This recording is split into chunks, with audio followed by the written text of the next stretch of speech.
வணக்கம் நண்பர்களே, இன்று நாம் காணப்போகும் தலைப்பு என்பது நாடாளுமன்றத்தின் அதிகாரங்கள் குறித்து இந்த பதிவில் காண்போம். 1947ஆம் ஆண்டு இந்தியா விடுதலை பெற்ற பிறகு ஜனநாயக ஆட்சி முறை இந்தியாவில் பின்பற்றப்படுகிறது. மக்களால் தேர்ந்தெடுக்கப்பட்ட உறுப்பினர்கள் மக்களவையிலும், மாநில சட்டமன்ற உறுப்பினர்களால் தேர்ந்தெடுக்கப்பட்ட உறுப்பினர்கள் மாநிலங்களவையிலும் இருப்பார்கள். மக்களவை மற்றும் மாநிலங்களவை இவை இரண்டும் சேர்ந்ததே இந்திய நாடாளுமன்றம். இந்த இரு அவைகளின் தலைவரே இந்திய குடியரசுத் தலைவர் ஆவார். ஒருவர் மக்களவையின் உறுப்பினராக தேர்ந்தெடுக்கப்பட வேண்டுமென்றால் பின்வரும் நிபந்தனைகளை பூர்த்தி செய்திருக்க வேண்டும். நீங்கள் இந்திய குடிமகனாக இருக்க வேண்டும். உங்களுக்கு 25 வயது பூர்த்தி அடைந்திருக்க வேண்டும். எந்த நீதிமன்றங்களிலும் குற்றவாளியாக அறிவித்திருக்க கூடாது. மனநலம் கொண்டவராக இருக்க வேண்டும். இந்தியாவின் ஏதாவது ஒரு தொகுதியில் வாக்காளராக இருக்க வேண்டும். அங்கீகரிக்கப்பட்ட அரசியல் கட்சியின் மூலம் தேர்தலில் நிற்பவராக இருந்தால் அந்த தொகுதியில் உள்ள வாக்காளர்கள் முன்மொழியப்பட வேண்டும். அரசாங்கத்தின் எந்த ஒரு ஆதாய பதவியையும் பெற்றிருக்க கூடாது. இந்திய நாடாளுமன்றத்தில் யூனியன் லிஸ்ட் மற்றும் கன்கரண்ட் லிஸ்ட் என்ற பட்டியலிடப்பட்டுள்ளன. அவற்றின் மீது சட்டம் இயற்றும் அதிகாரம் நாடாளுமன்றத்திற்கு உண்டு. மாநில சட்டமன்றங்களில் இயற்றப்படும் சட்டங்கள் குடியரசுத் தலைவரின் ஒப்புதலை பெற வேண்டும். இல்லை என்றால் கன்கரண்ட் பட்டியலில் உள்ளவற்றில் நாடாளுமன்றத்தின் சட்டமே மாநிலங்களுக்கும் பொருந்தும். சட்டமன்றங்களில் இயற்றப்பட்ட சட்டத்தை திருத்துவது, நீக்குவது, சேர்ப்பது, மாற்றுவது போன்ற எந்தவித மாறுதலுக்கும் செய்யவல்ல அதிகாரம் இந்திய நாடாளுமன்றத்திற்கு உள்ளது.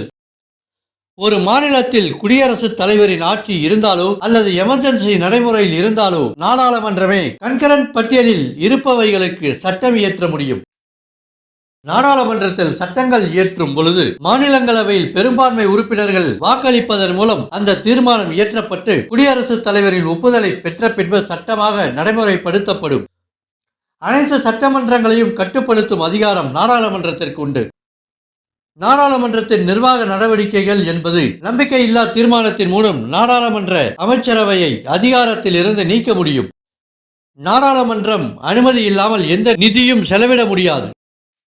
மத்திய நிதியமைச்சர் சமர்ப்பிக்கும் பட்ஜெட் நாடாளுமன்றத்தின் ஒப்புதலை பெற்ற பிறகே வரி விதிப்பிற்கும் சட்டங்கள் செயல்படுத்துவதற்கும் நடைமுறைப்படுத்தப்படும். இந்திய அரசியலமைப்பு சட்டத்தை திருத்தும் அதிகாரம் நாடாளுமன்றத்திற்கு உண்டு. மக்களவை மற்றும் மாநிலங்களவை உறுப்பினர்கள் சபையில் வரம்பை மீறி செயல்பட்டால் அவர்களை தண்டிக்கும் உரிமை நாடாளுமன்றத்துக்கு உள்ளது. நாடாளுமன்றத்தின் முக்கிய அதிகாரங்கள் என்பது இந்திய நாட்டின் சட்டங்கள் இயற்றுவது, இந்திய அரசு தன் கடமைகளை சரியாக செய்கிறதா என்பதை உறுதி செய்வது, இந்திய நாடாளுமன்றத்தின் தன் தொகுதி மக்களின் குறைகளை போக்குவது மற்றும் அவர்களுக்கு தேவையானவற்றை நாடாளுமன்றத்தில் அரசின் கவனத்திற்கு கொண்டு செல்வது, மாநிலங்களின் எல்லைகளை மாற்றுவதற்கும் குறைப்பதற்கும் நாடாளுமன்றத்திற்கு அதிகாரம் உள்ளது. நாடாளுமன்ற உறுப்பினர்கள் கேட்கும் பொழுது தேவையான தகவல்களை அவர்களுக்கு வழங்குவதன் மூலம் அந்த தகவல்கள் நாட்டு மக்களுக்கு தெரியப்படுத்தப்படுகிறது. பின்வரும் காரணங்களுக்காக மக்களவை உறுப்பினர் தகுதி நீக்கம் செய்ய முடியும்.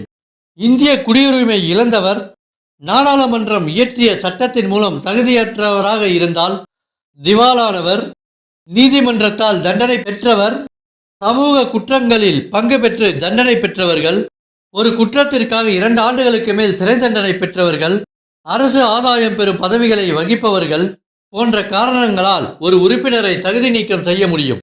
நாடாளுமன்றத்தில் மக்களவை உறுப்பினரின் பதவிக்காலம் என்பது 5 ஆண்டுகள், மாநிலங்களவை உறுப்பினரின் பதவிக்காலம் என்பது 6 ஆண்டுகள். தற்பொழுது மக்களால் தேர்ந்தெடுக்கப்படும் உறுப்பினர்களின் எண்ணிக்கை என்பது 543.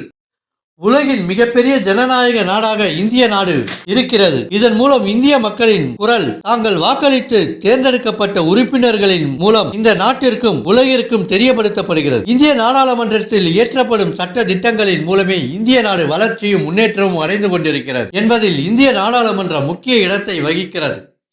நண்பர்களே, இது போன்று மற்றும் ஒரு பதிவில் உங்களை சந்திப்போம். நன்றி.